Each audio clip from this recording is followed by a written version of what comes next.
N16 production. E.Raulls runs to Bader.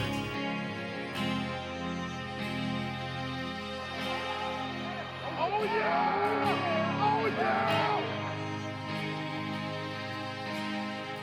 And as E.Raulls goes second down and 9 from their own 35. Great blocking for E.Raulls.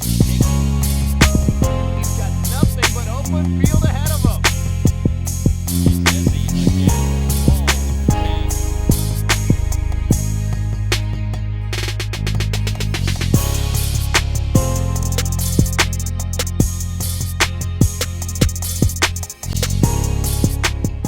What's going on, man? It's your boy E.Raulls, man. I told you the workout DVDs and the documentary was coming soon. First off, I just want to give you a little brief, some details about the whole Finish Strong movement.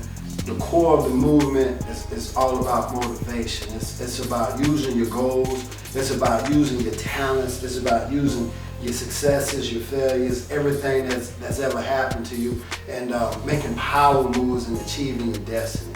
A wise man spoke in my life when I was in prison, and he told me that I could still get to my place of destiny from that point. So I didn't have to be discouraged, or I didn't have to feel ashamed about what happened to me, about blowing the opportunity at Alabama. And I'm just here to tell you that you can never know what another man is thinking.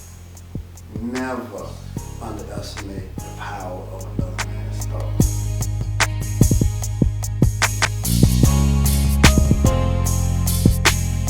I got sentenced to 8 years, 5 months.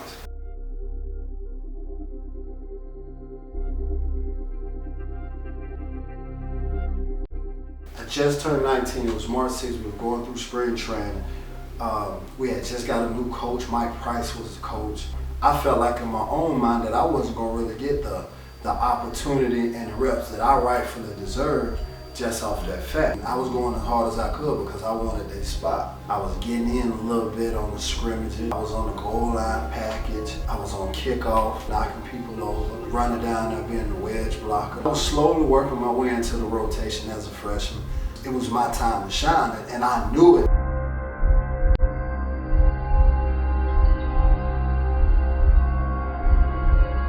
One Friday, I had a meeting with my position coach, Coach Dunn. It was a Friday before we went on spring break. He was talking about being accountable. He was talking about how you need to make smart decisions this spring. A lot of work went into the preparation and getting to that point.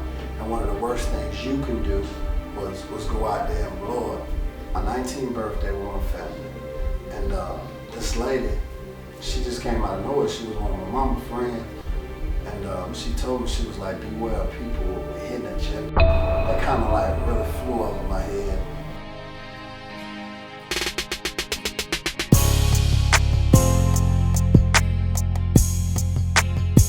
I was supposed to go to Atlanta with my girlfriend or her friends and go hang out and go shopping. I didn't want to go up there with my girlfriend. I wanted to go run around on the beach with my boys from Alabama. I wanted to go down there and just run the beach. 6 days, we had fun, man, everything you can imagine. On the last day, on the 7th day, which was a Friday, I caught a robbery charge.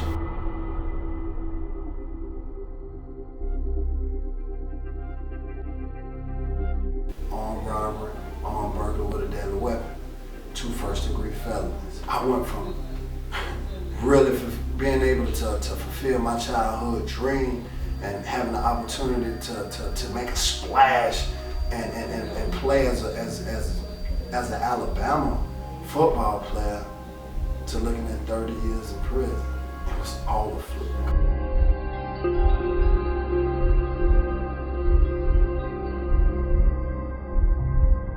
I called my homeboy. 20 minutes later, he came and picked me up.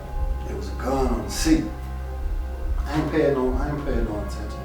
They was actually plotting, you know what I'm saying, to score a lick on somebody. In my mind, I'm thinking they playing. And in my arrogance, that's really what it was. I didn't think they had it in them to rob nobody. Like, man, y'all boys tripping. Y'all ain't finna run up on my mouth.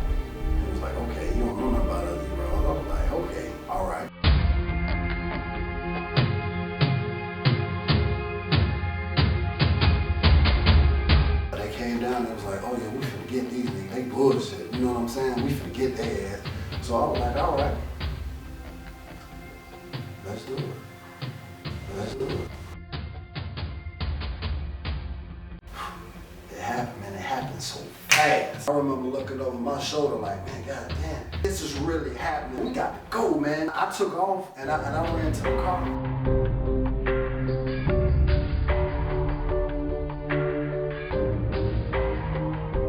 When they called the police, they sent about 3 police officers to our upper level. Just riding in the back of that sheriff car. I'm like, man, what the hell did I get myself in? How in the world did I just blow an opportunity like that? What the hell was you thinking, boy? He was like, I want to help you.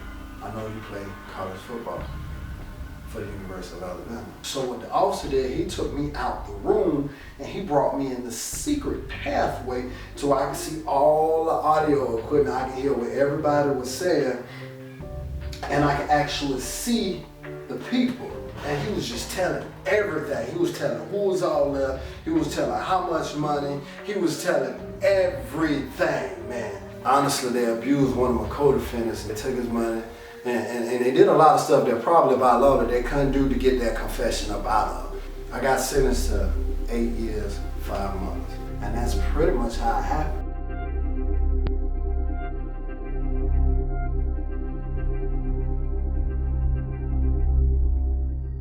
I was ready to go home. What's the earliest I can get out of prison? I can be back on the streets with some restrictions for work release in 6 years.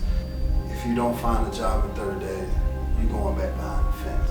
February the 1st, 2010, I got blessed, man, with a job at Subway. I'm 26 years old and I'm working at Subway. I wasn't making no cash. I had me coming in there from 5 to 7. Just to fix sandwiches. When you take that check from Subway, you gotta turn it into the work release center and they automatically get 55%. I really wanted to cry. I'm trying to get a better job. I'm trying to do right. These folks won't allow me to do right.